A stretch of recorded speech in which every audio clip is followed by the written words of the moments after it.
Sportimus with another video review. And today we're doing a little bit of a throwback, not necessarily like a retro review because my retro reviews don't get the full production quality that I put in. I really just kind of film those retro reviews with my iPhone. But today we're going to be taking a look at Generation 1 Sunstreaker. Now, right off the bat, I have to say that I am dedicating this review to my good friend Sportimus, who is a huge Sunstreaker fan and a fellow YouTube reviewer, who by himself does a wonderful job in his videos. So I'm going to put a link down in the description. Please, guys, go and check out his stuff. I'd be extremely grateful if you would check him out, watch some of his stuff, and if you like it, subscribe to him because he does good videos. Now, as you can see, we got Sunstreaker.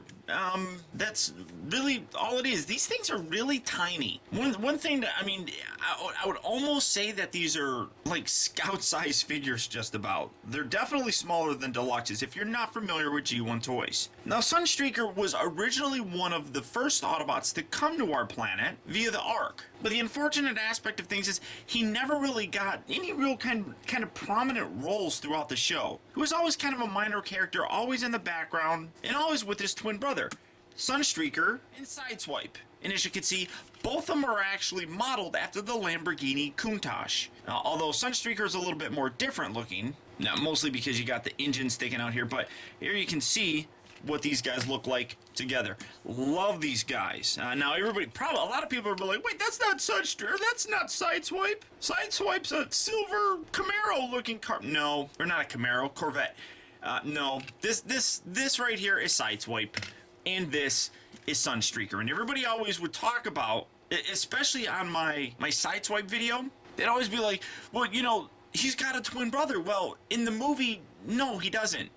There's no Sunstreaker in the movie. It's only the cartoon that has it, and that's perfectly okay, but I love this guy, and I'm so very happy to have both of these twin brothers together. Now, they're twin brothers because they share the same mold, obviously. Well, actually, the mold's different. It's a completely different figure, and I'll show that off. They just look very similar. Actually, he's a little bit smaller than he is, but very fun figure nonetheless. But as a G1 Transformer, you get the very simple transformation, and all you have to do, fold this down, fold this rotates out like so.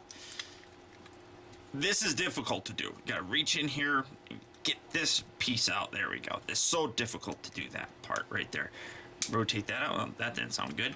Rotate that out, then stretch this, rotate this down, tuck that little bit under, fold that down, come down here, spread out his feet, which are really stiff, rotate them up like so, then take this section, fold that up, and then for the great head reveal, you fold this back, and boom, Sunstreaker. Kind of straighten that out just because the way that he's designed, he kind of like leans forward, as you can see, but that's what you're left with. And then some accessories. You got these, which are his missiles that can also plug in here, but he's got his hands, which you just plug those in here. They're little missile launcher things, and the missile launcher gimmick on here really is obnoxious. Like, really, really is. There we go. There we are.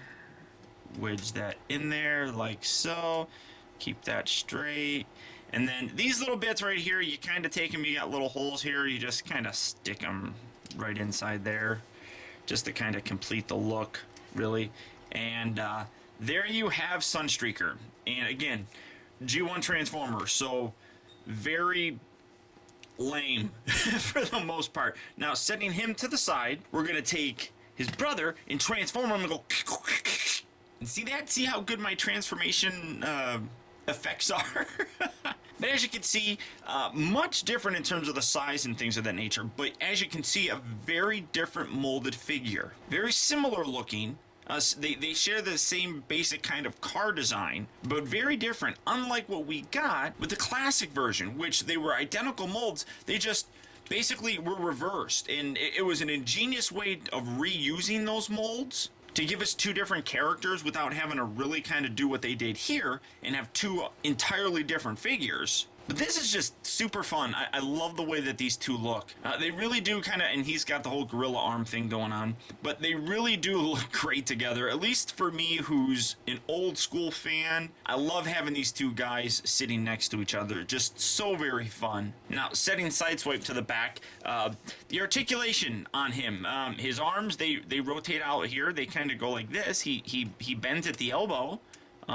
His missile launchers fire, so he bends at the elbow, and that's about it. I guess his feet can pivot, and really that's it. You can shoot people with his fists of doom. You go, and that's about it. So you got the spring-loaded missile action in here, and they're always kind of a pain in the butt to get back in. But here we go, and I mean, really, that's all you have. I mean, I have these missiles here. I'm not going to take them off the sprues. I'm leaving them just as is, just because I don't really care about them. They go into storage and such. But now the tire's coming off here. Get back on there. There we go.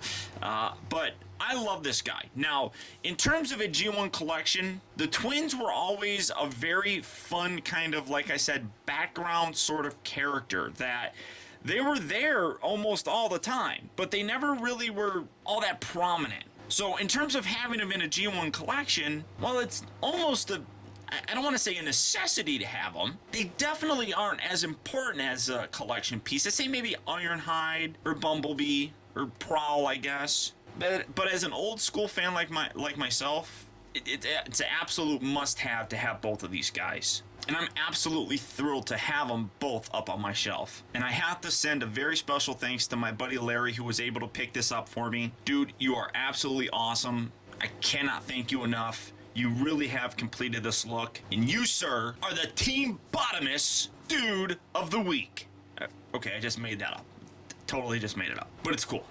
Yeah, you get a plaque and stuff in like a little t-shirt thing. I don't know, whatever, but that's about it, guys. So I hope you enjoyed this little trip down nostalgia lane. I actually do have a couple other G1 figures that I'm going to be reviewing here coming up soon. So I hope you guys enjoyed and look forward to those. And until next time, I want to thank you for tuning in. This has been Optibotimus. I'll talk to you later.